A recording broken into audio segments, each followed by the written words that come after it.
పనిచేసే ప్రదేశాల్లో మహిళల భద్రత చాలా చోట్ల ప్రశ్నార్థకమవుతుంది. ముఖ్యంగా అసంఘటిత రంగాల్లో వారికి వేధింపుల సమస్య ఎక్కువగా ఉంటుంది.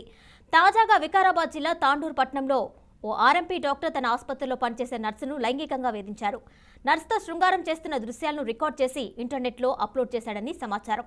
అంతేకాకుండా తన వద్దకు వైద్యం కోసం వచ్చిన మహిళలకు మాయమాటలు చెప్పి లోబర్చుకున్నాడని సమాచారం. ఈ వీడియోలు వైరల్ కావడంతో తన ఆసుపత్రి మూసివేసి తాండూరు నుంచి పరారైనట్లు తెలుస్తుంది. ఇలాంటి వ్యక్తులపై చట్టపరమైన చర్యలు తీసుకోవాలని స్థానికులు కోరుతున్నారు.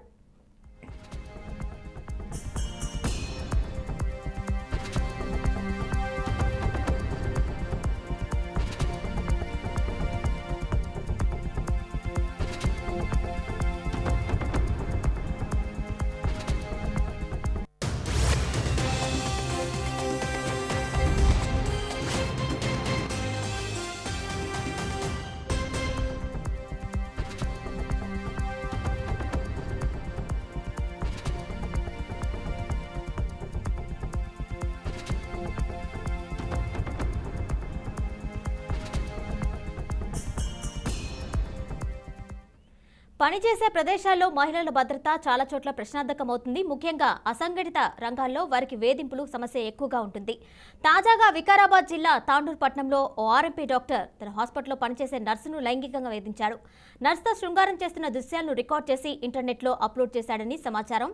అంతేకాకుండా తన వద్దకు వైద్యం కోసం వచ్చిన మహిళలకు మాయమాటలు చెప్పి లోబర్చుకున్నాడని సమాచారం. ఈ వీడియోలు వైరల్ కావడంతో తన హాస్పిటల్ మూసివేసి తాండూరు నుంచి పరారైనట్లు తెలుస్తుంది. ఇక ఇలాంటి వ్యక్తులపై చట్టపరమైన చర్యలు తీసుకోవాలని స్థానికులు కోరుతున్నారు. దీనికి సంబంధించి మరింత సమాచారం మా ప్రతినిధి క్రాంతి అందిస్తారు. క్రాంతి, చెప్పండి. రైట్ కిరణ్ మై ప్రస్తుతం ఎందుకంటే తాండూరులో మాత్రం వెజిటేబుల్ మార్కెట్ లో మాత్రం ఒక ఫస్ట్ ఎయిడ్ సెంటర్ లో మన ఏదైతే ఫస్ట్ ఎయిడ్ ఆర్ఎంపీ డాక్టర్ ఉన్నాడో దాంట్లో పనిచేస్తున్న నర్సులని లైంగిక వేధింపులకు పాల్పడుతూ వాళ్ళతో అసభ్యకరమైన చిత్రాలను తీసి దాన్ని ఇంటర్నెట్ లో అప్లోడ్ చేయడము. అతను గతంలో అంటే ఇతనితో పాటు పనిచేస్తున్న వాళ్ళతో పాటు కాకుండా పేషెంట్లను కూడా టార్గెట్ గా చేసి వాళ్లకు ఫ్రీగా వైద్యం అందిస్తానంటూ మాయమాటలు చెప్పి వచ్చిన పేషెంట్ల దగ్గర కూడా ఇదే విధంగా ప్రవర్తించాడు గతంలో కూడా. అయితే ఇతని భార్య ఏదైతే గతంలో మాత్రము ఈ విషయం బయటికి రావడంతో తను ఉరి వేసుకొని కూడా చనిపోవడం జరిగింది. అయినా ఇతను ఇదే రకంగా పాల్పడుతున్నట్టు విషయాన్ని మాత్రం తను ఒక సోషల్ మీడియాలో మాత్రం చాలా వైరల్ గా మారింది. అయితే ఇతను ప్రస్తుతానికి ఫస్ట్ ఎయిడ్ ఏదైతే సెంటర్ ఉందో దాన్ని క్లోజ్ చేసేసి అయితే పరారీలో ఉన్నారు. కానీ మిగతా స్థానికులు అక్కడ మార్కెట్ వ్యవస్థలు కావచ్చు, స్థానికులు కావచ్చు, ఇతని పైన కఠినమైన చర్యలు తీసుకోవాలి, ఇతన్ని కేసు ఫైల్ చేయాలంటూ కూడా పేర్కొన్నారు. కిరణ్ మై అయితే క్రాంతి, దీనికి సంబంధించి పోలీసులు ఏమైనా కేసు నమోదు చేసి దర్యాప్తు చేపట్టారా?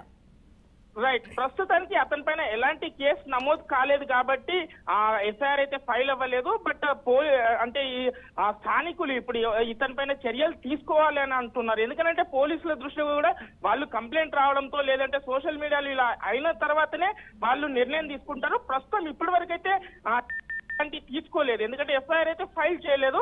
బట్ దీనిపైన పోలీసులు త్వరలోనే స్పందించే అవకాశం కూడా ఉంటుంది ఇలాంటి విషయాల్లో. Right Kranti, thank you.